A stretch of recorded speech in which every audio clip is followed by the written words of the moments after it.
Hello, I'd like to welcome you to my video about animal-assisted interventions, the what and the why behind AAI.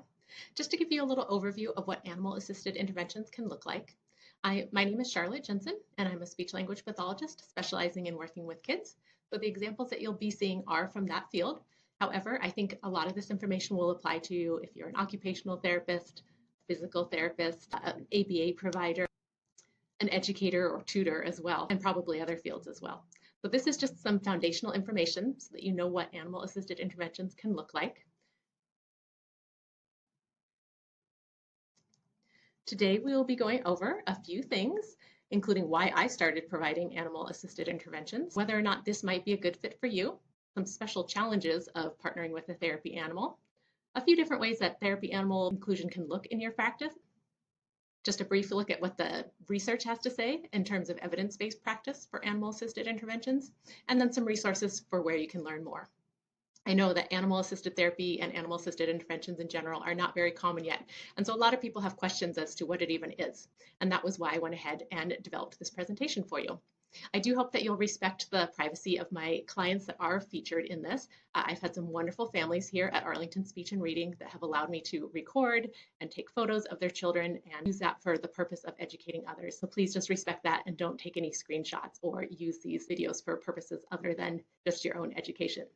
If you would like to use this video for the purposes of an in-service at your workplace or to share with an employer so that they can have an idea of what it is that you're looking at adding to your services, please feel free to just contact me first and let me know what your intentions are, just so that I can keep track of how this video is being used. My contact information will be at the end, but it is charlotte@speechdogs.com, and that's spelled a little differently, SHARLET @speechdogs.com. So my background in getting started in animal-assisted interventions, which is the umbrella term that we'll be using, I started bringing this dog down here, Delta Dawn. She's actually sitting right behind me as I record this. I started bringing her to work specifically for one child that I was really having a hard time developing rapport with, although I had other children on my caseload at the time that I thought would really benefit from her presence as well. I didn't really know what I was doing. I had been training her and socializing her with the idea of bringing her to work on occasion, but I really didn't know what it could look like. And that's why I got so passionate about helping educate others about what animal-assisted interventions can look like. So Delta came to help me with a child who had a very high need for control over the situation, very high anxiety, and as a result of that anxiety, some very resistant behaviors. He could be self-injurious, he could sometimes damage property or lash out at me, and I had been working with him for several months and just really not made any gains towards working towards his actual communication goals. And from a communication standpoint, his needs were actually pretty minor. However, he couldn't even really get to addressing them because he was so dysregulated so much of the time, just in that constant fight or flight state. So I arranged with his mother to bring Delta. I knew that they had two large dogs at home and he was very interested in animals. And from the get-go, just coming through the door, he was so excited. I had literally never seen a child smile before, and he was just beaming and chatting and talking about how cute Delta was. And she just very spontaneously laid her head on his lap as we were sitting next to her. And it really was one of those, I like to call them magical moments. It doesn't happen every day that I bring my dogs to work, but once in a while, there's just a little moment where I feel like that particular outcome could not have been achieved without my therapy dog there present. So she has helped me definitely develop a lot of activities and really categorize and think about ways to include a therapy dog in my sessions. I should note too that it's not just dogs. If you have another species that you have a special interest in and would like to partner with, recognized species include horses, cats, llamas and alpacas, miniature pigs, guinea pigs, rabbits, domestic rats, birds. I think I've listed all the ones that are currently eligible for some third-party evaluations to assess that they are safe to come to work. However, certainly an area that is constantly evolving and allows for a lot of creativity. I know there are also some residential facilities that incorporate caring for farm animals as part of their treatment plans for clients. And so there's lots of room to discover new ways to partner with a therapy animal. Again, since my experience is dogs, I do tend to just naturally say therapy dogs. But you can substitute therapy, whatever your species is, in your mind if you need to. I'm going to skip over to Johnny, Utah, and Bodie. These two dogs also came with me for a while. Johnny, Utah was 8 years old. He's a very high energy dog. I had actually been told earlier in his life that he would never be able to be a therapy dog because he was too hyper. Unfortunately, a lot of that was confusion over what's expected of a volunteer therapy animal team visiting like a nursing home or a hospital where you do need to have a dog that is fairly calm. However, he ended up, first of all, he had calmed down a little bit by the time he was 8, although not very much. If you know Brittany Spaniels, they are very eager to please, high drive breed. But I also found so many kids were really drawn to his high energy level, and it could really engage those kids that maybe needed their arousal levels brought up a little bit to actively participate in sessions to the fullest of their advantage. And then Bodie was my puppy when Johnny Utah was getting older and started having some health concerns, and I knew he was going to need to retire, which is unfortunately a big challenge within the field of animal assisted interventions, just because animals just don't live as long as we wish they would. And as their health decreases and their age increases, we do need to make sure that they're getting plenty of rest. And there will come a point where it's not safe for them and safe for the clients to continue bringing them. So we purchased Bodie for the purpose of taking over Johnny Utah's role. I do not feel comfortable with my personal dogs bringing them every single day to work. Delta typically comes with me 2 days a week, and then I had either Johnny Utah or Bodie coming with me the other day. Bodie worked with me for about a year as a young adult. Ultimately, he was not the best suited for this field, but he did really help me develop a lot of activities that I still use to this day. So lots of credit to Bodie. He's a wonderful dog, just one of those great dogs that is not a great therapy dog. And so my current other partner, in addition to Delta, is little Sky here. And she's only been coming with me about 6 months, but it's been really fun to watch her grow and figure out every day what to do in her job. So why might you be a good fit for animal-assisted interventions? Probably given the field that you are in, you are used to breaking skills down into teachable steps. So that's important not only for making it clear to your therapy animal what's expected in a situation, but also figuring out how to incorporate them into activities that you're already doing with students or clients. You probably have a pretty good background of engineering the environment for success. So when we are working with clients or students, we're making sure that the situation is set up in a way that they're going to be as self-regulated as possible and have the best chance of feeling successful and making some progress in the time that we're seeing them.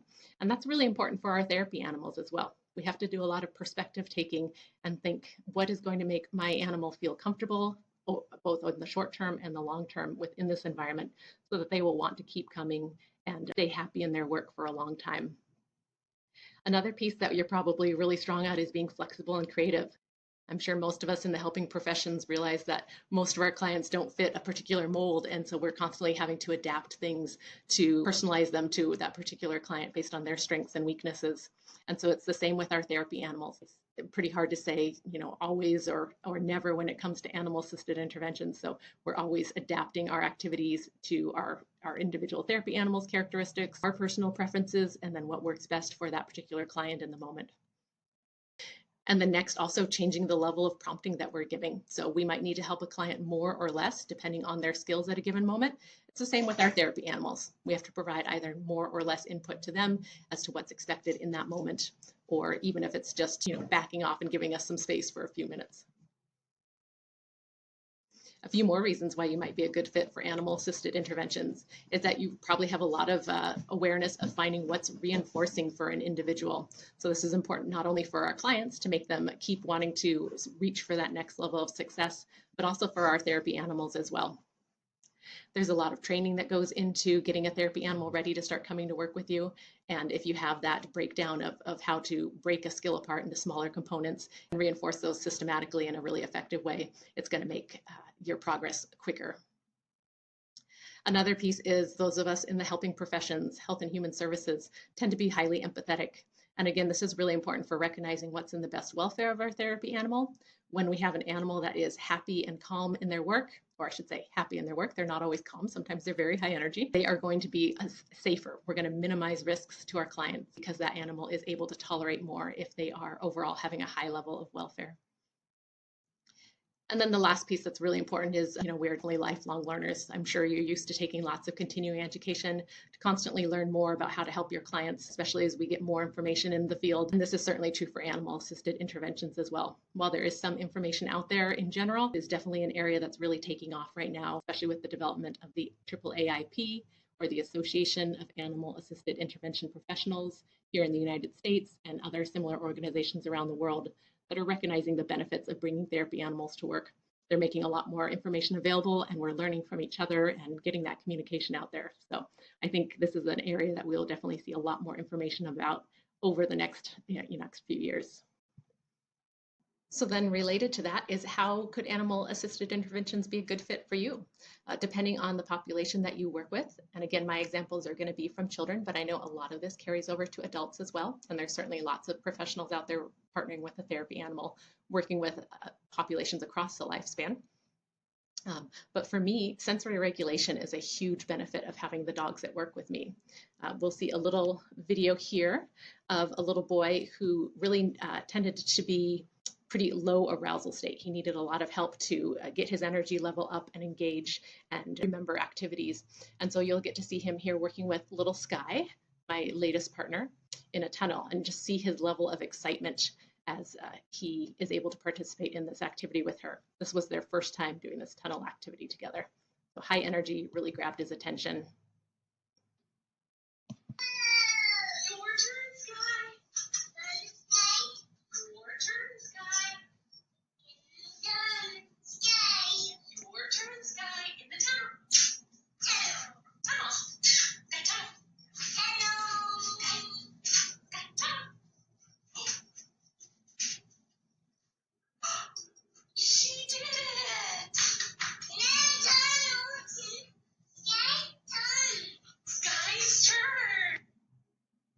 So those were some phrases that he both imitated, and then he broke down those gestalts and said, "Your turn, Sky," at the end there, or Sky's turn, excuse me, which was just really exciting to see him start to develop that improved expressive language.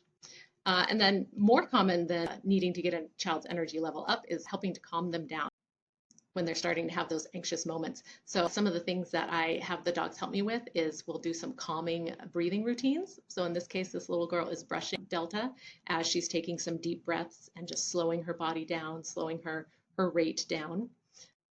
And the kids think that they're just petting the dog, but you know that you're really helping them get out of that fight or flight state and just calming their bodies down. And then here, Sky is providing some deep pressure input. In this case, she's doing what I call heavy squishes. Sometimes I just have the dogs lay across the child's lap or on their back while the child's on their stomach. In this case, this boy's a little bit bigger, so he's actually between the layers of a safety mat, and then she has climbed on top. Again, this is not something that every client is going to enjoy, but for him, it was something as a sensory-seeking individual, something that he really enjoyed, and it really helps him calm down on a pretty regular basis. So another piece that the dogs really help me with at work is motivation. So sometimes kids need lots of repetitions to learn something new, and it's much more exciting when you have a happy therapy dog there helping out. So let's just see a quick clip of this little boy. He's a little guy that's working on both some early two-word combinations and then really some motor planning for speech. So I have certain sounds that I'm really trying to help him with in this little script that we're working on. This is an activity that we've done many times, and each time he adds a little bit more to it.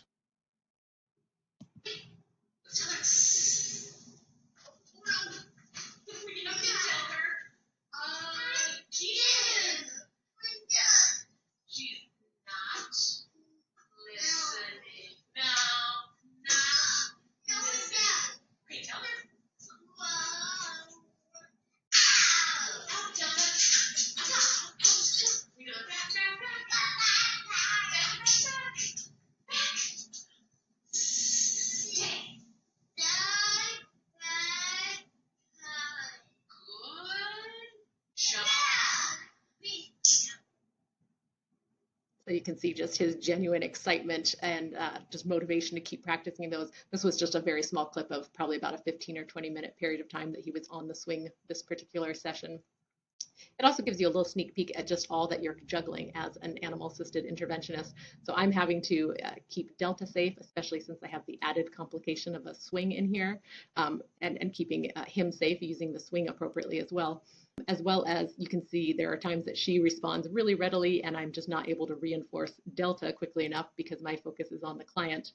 There are times that I have to turn and say good job or give a treat to the dog, and I might miss out on something that the client's doing. So it's a constant juggling, a lot of vigilance involved, but it's definitely worth it. And then another way that the therapy dogs really help me out at work is reducing power struggles. When I have a child or a client that just doesn't want to do something just because I've asked them to, we can work together to either cue the dog to do something or to get something for the dog. So in this case, this little boy is very good at avoiding whatever I'm trying to get him to do. So this is actually my graduate intern here that's working with him at the time, but she was trying very hard to get him to do some S clusters. So things like step or sniff or scare when it's S with another consonant after it. And he was just doing everything but what she was asking. But Sky came over, and so they were able to work together to direct her to don't sniff. And it became a really fun and exciting activity, even though it required pivoting on Stephanie's part, on my intern's part.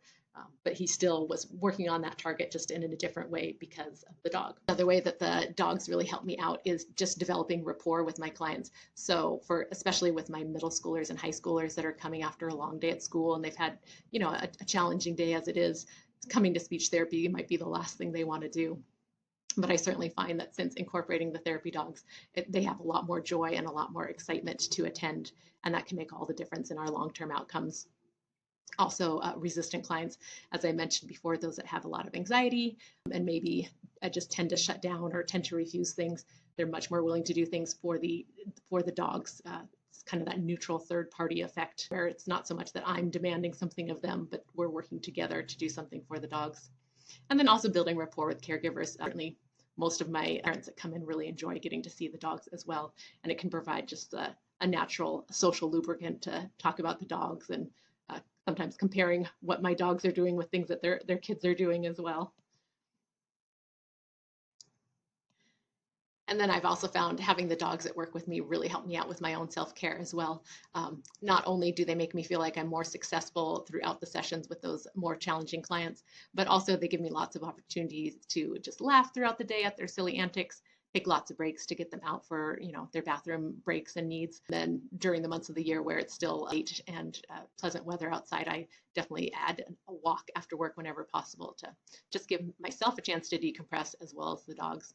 So here's just a little video of kind of a typical end of the day for me.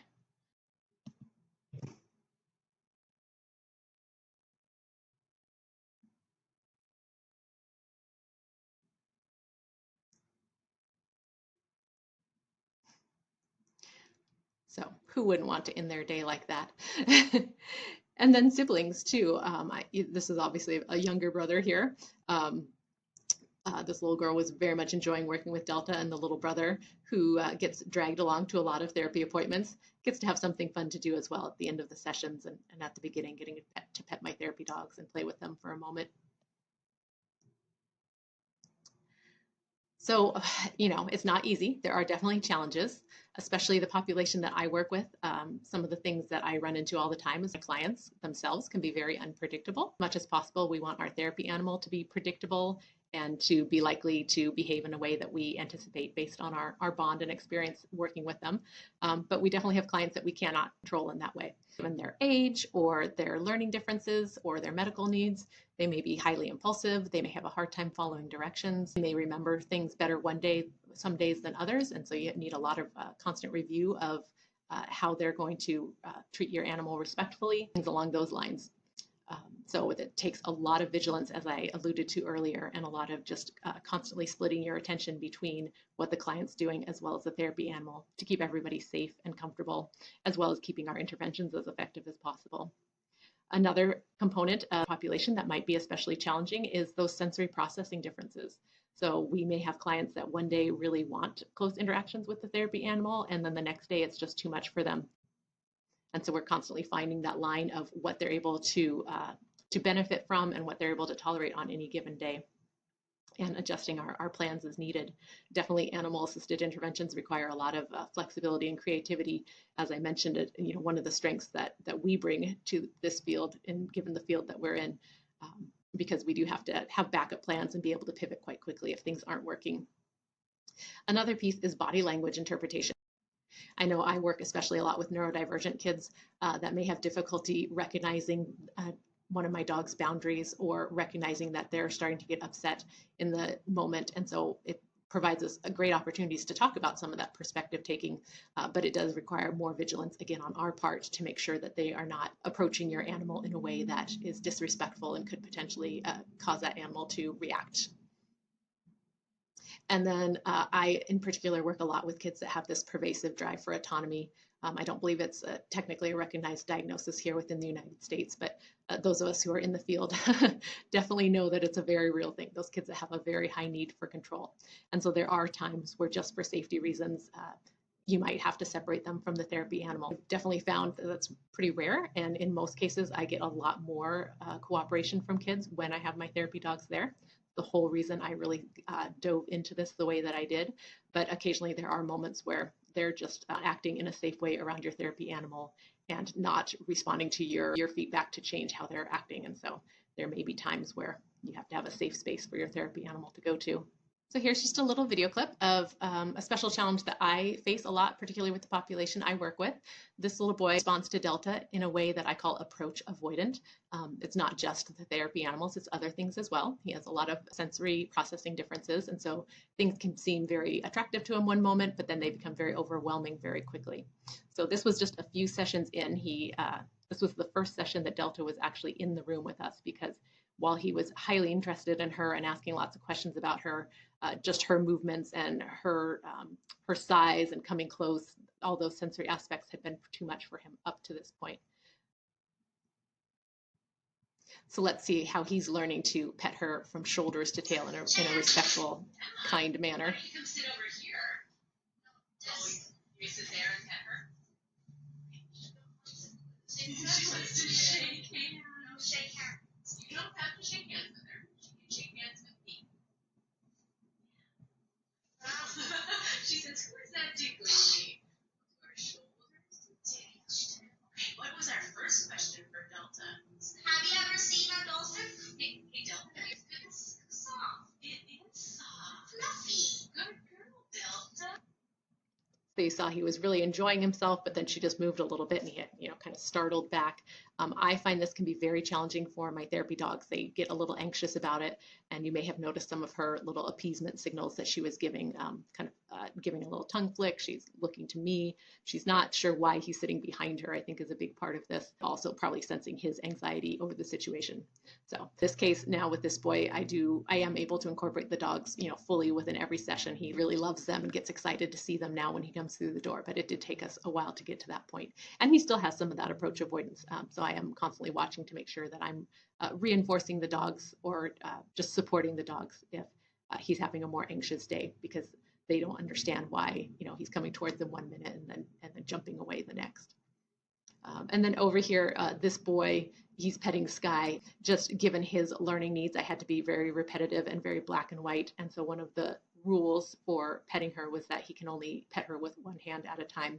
Just given his motor differences and his cognitive differences, he tended to kind of grab at her if he had two hands.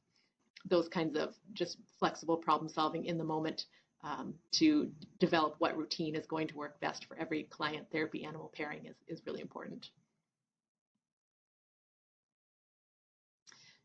Of course, there's other challenges as well. Depending on what population you work with, there may be a lot of motor differences. So both motor grading, knowing how strong or how lightly they're pushing something.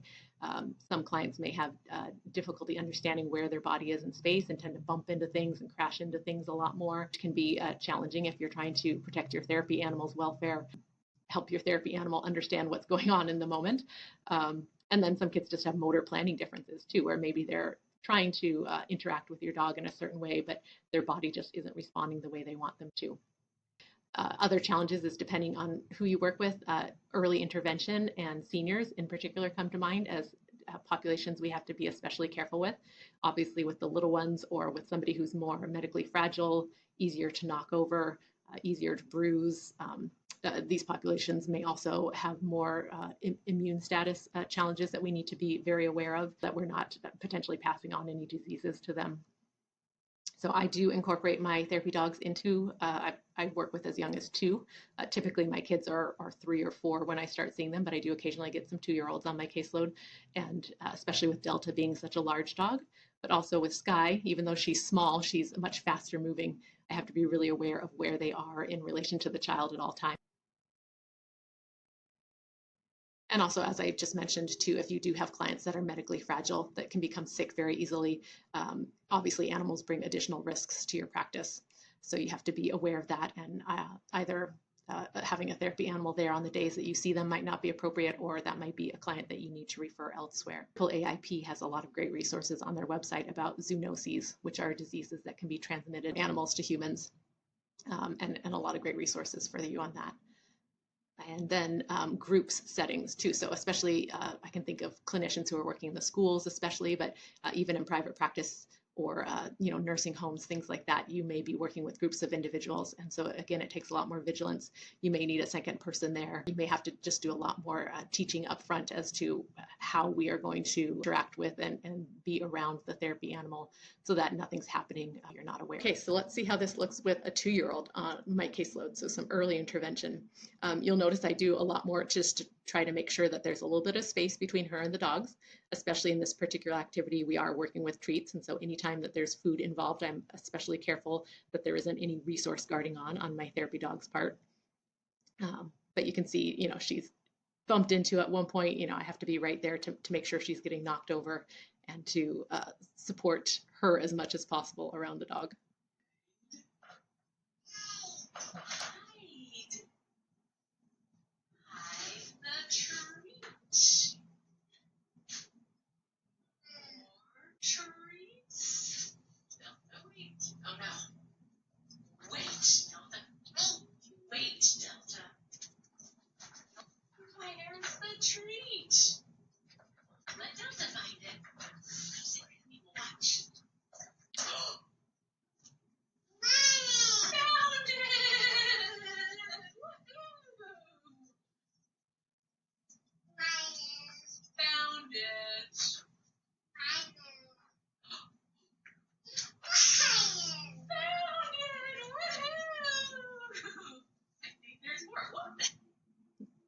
And then this is another little 2-year-old, and this is a great shot of some affiliative behavior. So Delta wants to be a part of this. She's not on leash.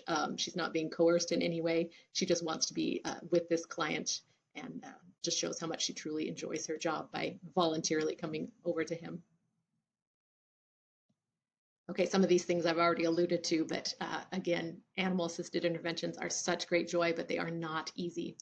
So some of the challenges that I've definitely faced is just a recognition of what it is. It's getting easier, but it can be hard to find information about it. It can be hard to have colleagues and supervisors who understand what your goals are in incorporating a therapy animal, just because it's not something that's widely known, especially outside of the mental health field.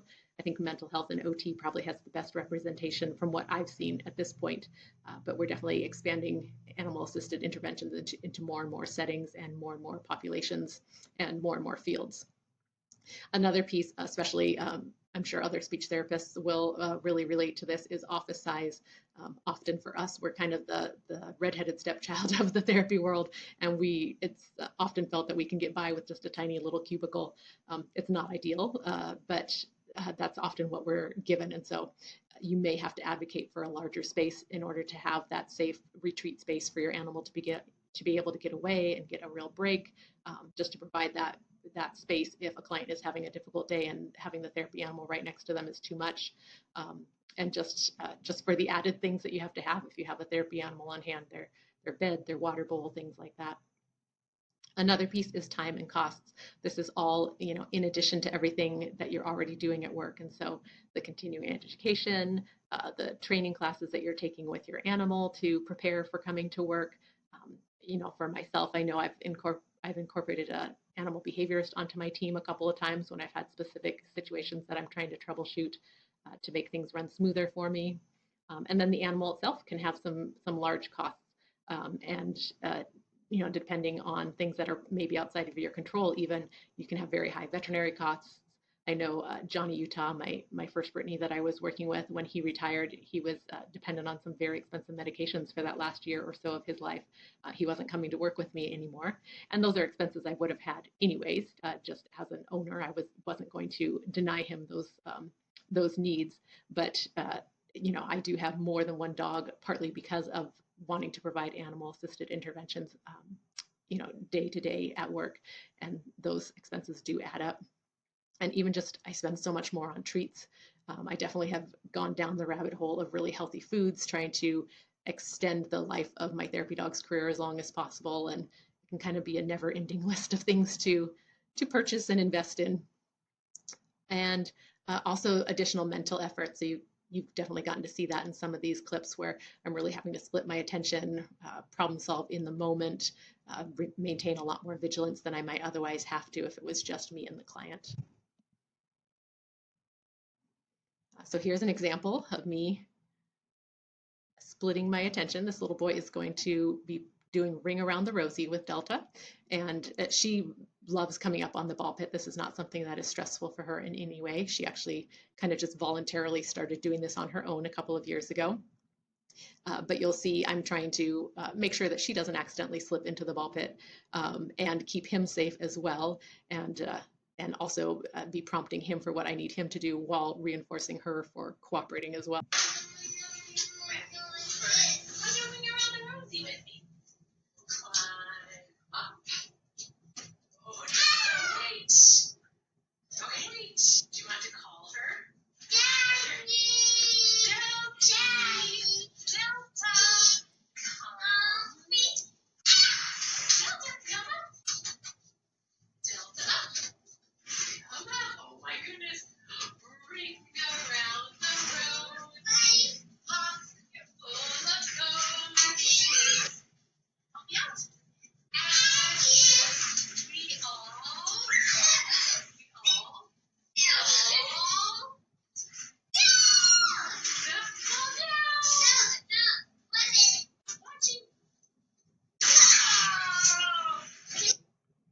So you can see I do have treats in my pocket here, and I'm trying to reward Delta for participating so actively in this session.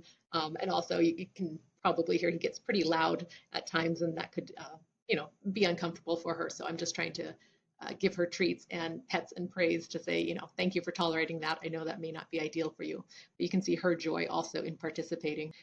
And then again, just recognizing the value of animal-assisted interventions. I know as a speech-language pathologist, I was told by several colleagues that, that this was just woo-woo, it's not evidence-based, it's just kind of something that I want to bring my dogs to play with the kids. And that's, definitely not true. This is all goal-directed behavior. And then, the joy is just an added benefit to that. But I think this recognition is definitely improving. Here I've got my certificate from when Delta and I passed our third-party evaluation, and there's several testing options you can take to show all the additional knowledge that you have about animal-assisted interventions. So this is a little bit of a longer clip. And there is a period of time where Delta's out of the screen. Her bed is right down here. And so she goes and lays on her bed at one point. But I just wanted you to see kind of the full range of what a therapy animal can be doing in a session. Delta's participating both very actively, especially at the beginning and the end of this session. But she's also there at times. We just kind of refer to her to help with that sensory regulation piece. And then there's also a section in the middle here where I'm doing something called animal-related engagement, where I'm using, this particular boy really loved ocean animals. And so I'm using some ocean animals within activities and books to really engage him in his special interest. So first, this is some of that deep pressure input that we saw earlier in a photograph of Sky and a little boy.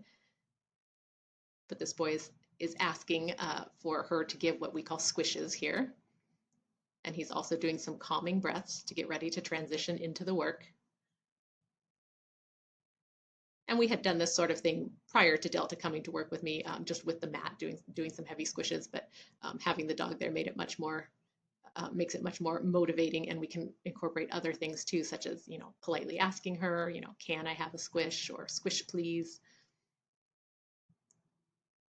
And he's telling me he's, both with his body language and I believe verbally probably at the time as well, that he's not ready to transition to the table yet. So trying to go with the flow and find new ways to incorporate Delta into this activity. So we end up doing squish arms, squish legs. This is a young man with very high support needs. A fair amount of spoken language, but a lot of it is still pretty scripted and gestalts.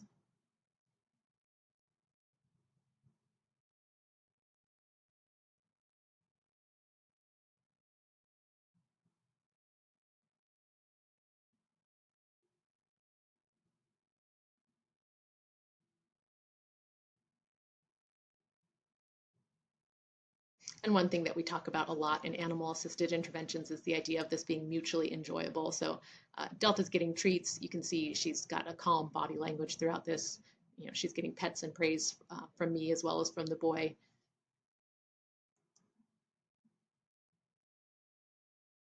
I'm trying to get her to go to her bed so that she won't be a distraction, but she's not ready yet. And then she decides to, so I have to turn around and give her a quick treat. So this is that animal-related engagement. I'm playing the game Caribou, which you may be familiar with.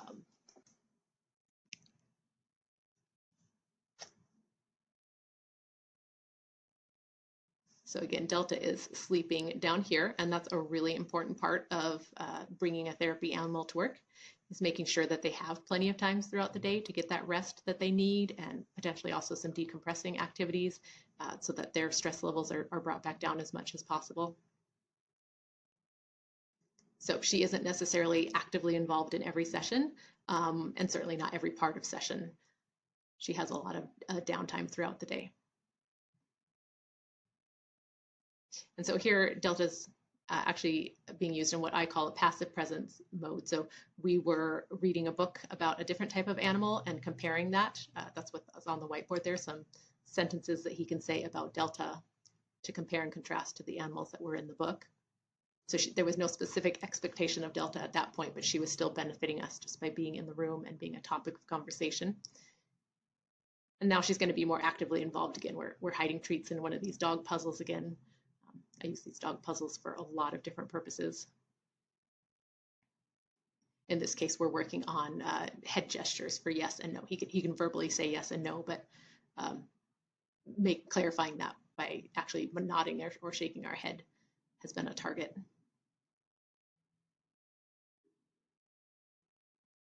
And then we ran out of treats, so we had to go get some more treats, which can be a nice break. Some of those kids who are kind of escalate in their anxiety over a situation, sometimes just interrupting that train of thought and like, oh, let's go get some treats for the dog, or let's go check the dog's water bowl. Those kinds of things can just take the pressure level down a bit without any direct demand on the child or the client.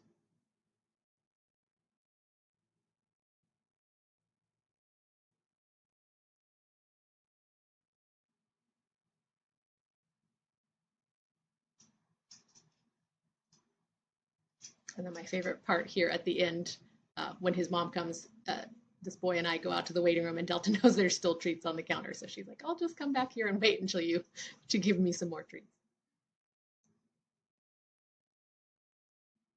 So some more examples of how a dog can be actively involved in a session. This little girl is working on some articulation, particularly the G sound, our velar sounds.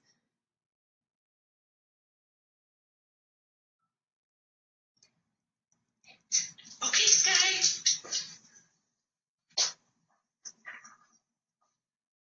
Where is it? Oh, that was fast. Yeah, I just can't pick it up. Good job, Sky. I think it's good dog. I don't think there's any more, Sky. So often I pair these with more traditional, kind of drill-based activities, and then we can then carry over some words or phrases that we were practicing for some meaningful application with the dogs.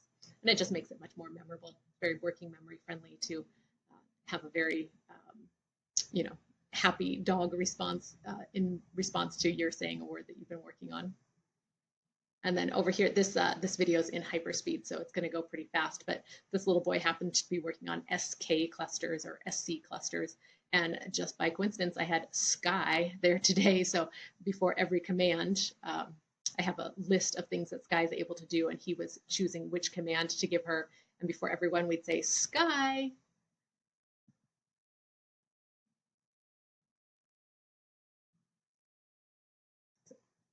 Sky, squish. So that deep pressure inputs. Sky, go to your bed. Sky, come. Sky, high five. Things like that.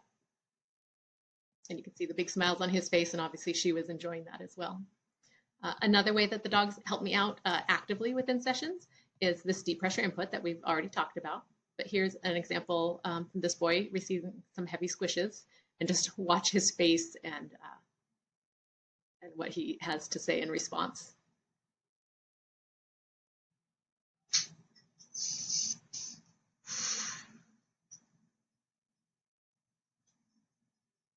Do you feel ready to finish our book? Yeah.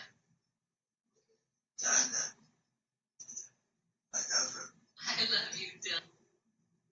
So at the end, he's a little hard to understand, but he says Delta. He actually calls her Darla, just because he has another dog in his life named Darla. But he says Delta, I love you, just spontaneously, which was really cute. And that was after a moment of he was becoming dysregulated, showing some signs that he was kind of hitting that fight or flight mode. And so we had taken a break to do some deep pressure input. And here's another picture of Delta providing some deep pressure input without the safety mat. The dogs also help me out a lot in transitioning. So kids that either have a difficult time coming into the therapy session, or more often than not, in my case, they have a hard time leaving. I do a lot of very play-based therapy, and so the kids are having a great time and they don't want to leave. But as a busy therapist, I need to get one family out the door so I can be prepared for the next one that's coming through in a few minutes. And so one way that I've really found helps with that is just offering to let the child help walk the dog out to go to the bathroom, whether the dog actually needs to or not. The little bit of time I lose being out in the hallway, I tend to gain by having a calm, quick transition as the kids run to put on their shoes and coats to help you out. And then down here, this little boy, that particular day was really not wanting to go to the sink. So Delta's very happy to step on things. Once I got Delta in there next to the sink, he thought that was funny and was willing to come in and join her. Here's an example of this boy that we've seen before doing some turn taking with Delta. And this was actually the first time he had spontaneously said, your turn, to somebody. So I find with the turn taking, it can be very hard to find activities where the child wants to relinquish their turn. And in this case, he was just as motivated to see Delta go through the tunnel as he was to take a turn by himself. So it's just a naturally a good fit activity for working on turn taking. Whose turn? It's your turn. It's your turn, Delta. Tunnel. Good girl. Yay! Good girl. Ready? Now whose turn? Ben's turn. Ben, it's your turn. Come say hi to Delta. Come say hi to Delta.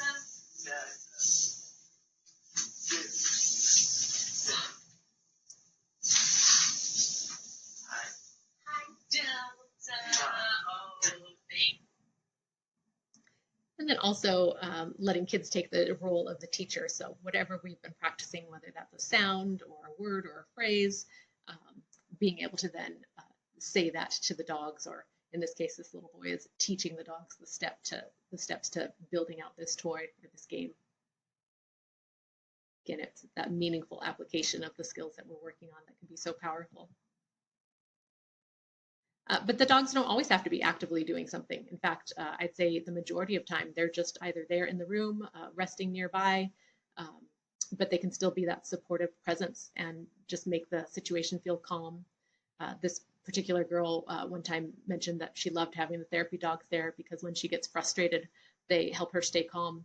And she's not one that I would have ever known was frustrated. She's a very happy-go-lucky, on the surface child, but definitely was really working on some hard skills with literacy. And so hearing that was really interesting. But here's just Delta showing some affiliative behavior. There's no particular expectation of her when she's in this passive presence mode. She's just choosing to come over, and this girl is petting her while she's working. This again is on hyperspeed, but you can see all the different times that Delta just says, hey, I'm here, I've got you.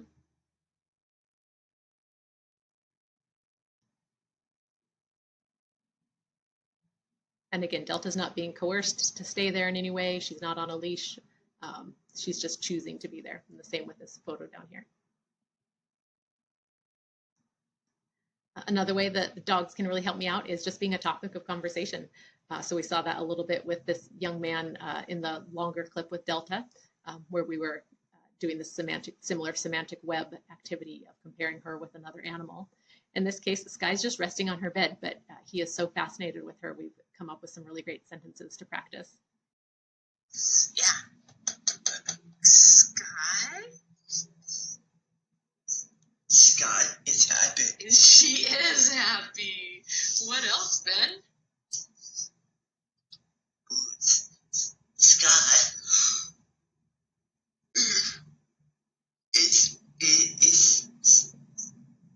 Sky is tired. Sky is tired. But Sky is chewing.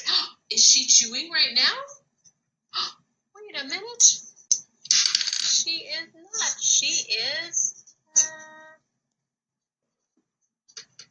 resting. But Sky is resting. Sky is resting. Sky is itching. But Sky is itchy. Yeah, she is. Oh my But goodness. Sky is itchy. Blue Sky is itchy today. What else, But Ben? Sky is soft.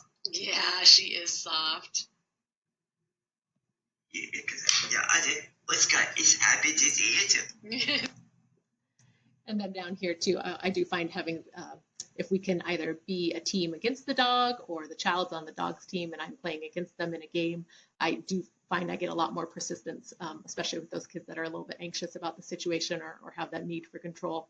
They will stick with the game longer and therefore we get more opportunities to practice whatever skill we're targeting that day. Another role that they can do a great job of just being that passive presence is non-judgmental listening. So in this case, the only real expectation is that the dog, lie nearby or rest nearby. Sometimes they fall asleep, and I found that really doesn't seem to bother the kids.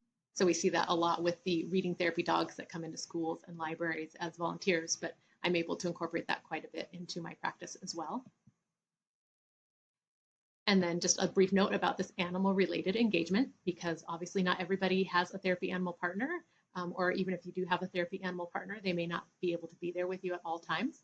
But there are some other ways that we can really engage kids' natural interest in nature and with animals in particular, or to remember those times that they do spend with our therapy animals, even on the days that they're not there. And so I have lots of great activities incorporating animal books and games, especially those with dogs, but with animals just in general.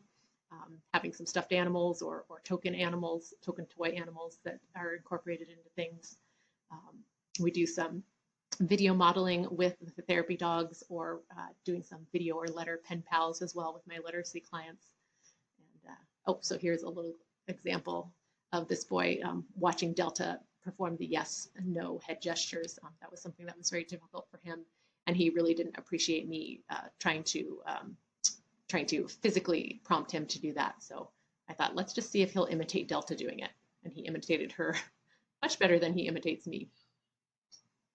This was the very first time that he had seen this clip. Yes. Yes. Nice, Ben. No, that's right. You do the yes? Yes. Nice, Ben.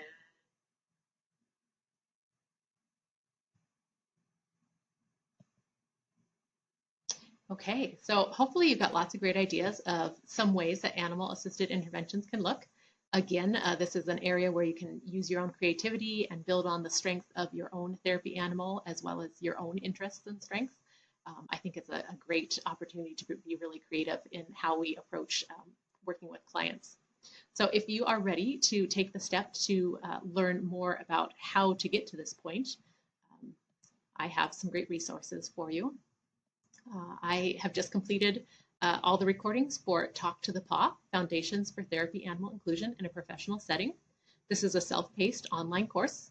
It's well over 7 hours of content, including as well as some additional bonuses through PDFs and some videos that have additional information in case you want to take some deep dives into some very specific topics. There are more than 70 video clips. You've gotten to see a few here throughout this little sample. But I have a lot more examples of how the therapy animals can help you out in a variety of ways at work, as well as some ideas for training and behavior management.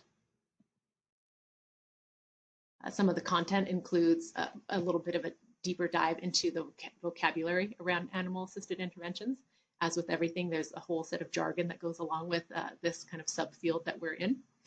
More information on the research behind animal-assisted interventions and what we do and don't have quantitative data on, but also some qualitative data, including some client perspectives and anecdotal evidence as well.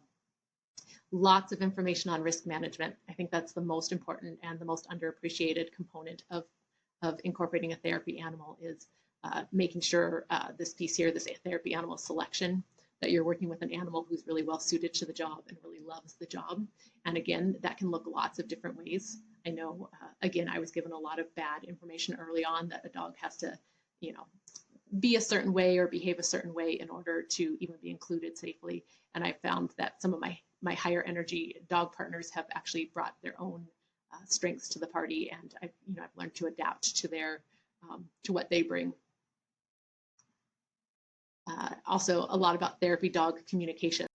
So while the course is a little bit broader at looking at animal-assisted interventions, regardless of the species you partner with, just given my background knowledge, and also the fact that therapy dogs are the most common species that you'll see and the most likely for a species that you'll be partnering with, I do take a deep dive into those appeasement signals or what a dog is telling us when they're starting to feel stressed, so that we can jump in and change that situation before it becomes a potential danger or a welfare concern. Some information on training and management. I am not a dog trainer or an animal behaviorist. I am a speech language pathologist by training and trade. However, I do have just tips and tricks that I found, as well as some great resources to pass on so that you can have an idea of what sorts of things you do need to address as you're going through this process of getting your animal ready to come to work. And then workplace accommodations, things that are going to just make your life easier, as well as really contribute to that very high level of welfare that we want for our therapy animals. I do have a couple of short little bonus videos of helpful products that I have personally found. Some things are, some things we absolutely need to have when we're incorporating a therapy animal, and others are kind of nice to haves. And so some things that you might not necessarily think of prior to bringing your animal to work.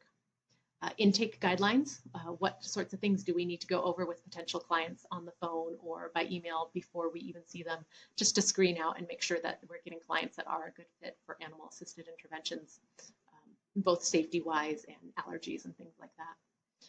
Teaching animal etiquette to clients. I think this is a huge piece that often gets overlooked in what information we do have out there currently for animal-assisted interventionists. Recognizing what is respectful and polite petting for your particular animal, and treat feeding as well. And how do we actually go about teaching that to our clients who may have some learning differences or challenges. Lots more ideas and video clips of how the dogs help me out at work, both actively participating in situations, as well as ways to capitalize on their passive presence there in the room, as well as some more ideas for animal-related engagement as well. Troubleshooting for specific populations. Again, I have quite a lot of experience with that approach, avoidance in particular, but some other situations that you might come across with particular clients, or things that may come up over your therapy dog's career that you need ideas to manage or to prevent in the first place, ideally. And also some things that you may find as a clinician or as an animal-assisted intervention can be challenging. Ideas for decompression. Especially with my therapy dogs, I try to make sure that they have lots of opportunities to reduce the stress that they're feeling throughout the day. I do not feel that there is such a thing as a stress-free work environment for a professional therapy dog, although you may see that promoted by some organizations. Just the reality of the populations that we work with, we're always doing everything we can to create that foundation for a really positive experience for both the therapy dogs and the clients at all times. But situations come up and impulses happen, and so finding ways when a dog does get stressed or when a therapy animal does get stressed, ways for them to calm back down and have a little break. And then some myths and misconceptions that I was specifically told or that I came across online that may be holding you back from trying this out unnecessarily.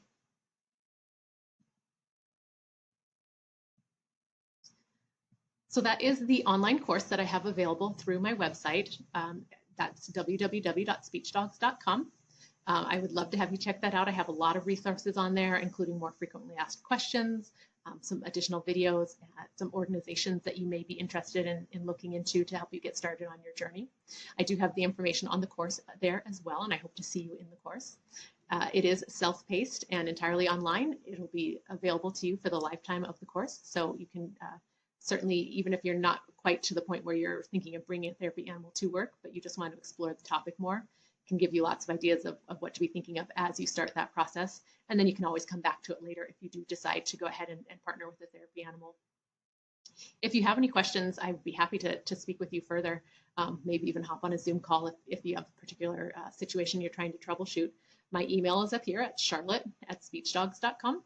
I do also have an Instagram presence at SpeechDogs. I'm on Facebook as well. I just don't tend to monitor that as closely. It's just too much time-wise to do everything. I do have this blog that I love contributing to. I try to have new articles up on a regular basis called the Puppy Wiggles and Children's Giggles blog. Again, it's based on my experience as a pediatric speech therapist. But even if you are working with different populations or a different part of the lifespan, I think you'll be able to find some great information and motivation in those articles. And then this is, of course, I do also have this book as well, Pause for Progress, that Asha Press just published this fall, 2024. It's a little bit more specifically aimed at speech therapy, but a lot of the background information is important regardless of the field that you are practicing in. Thank you so much, and I hope to see you in Talk to the Paw.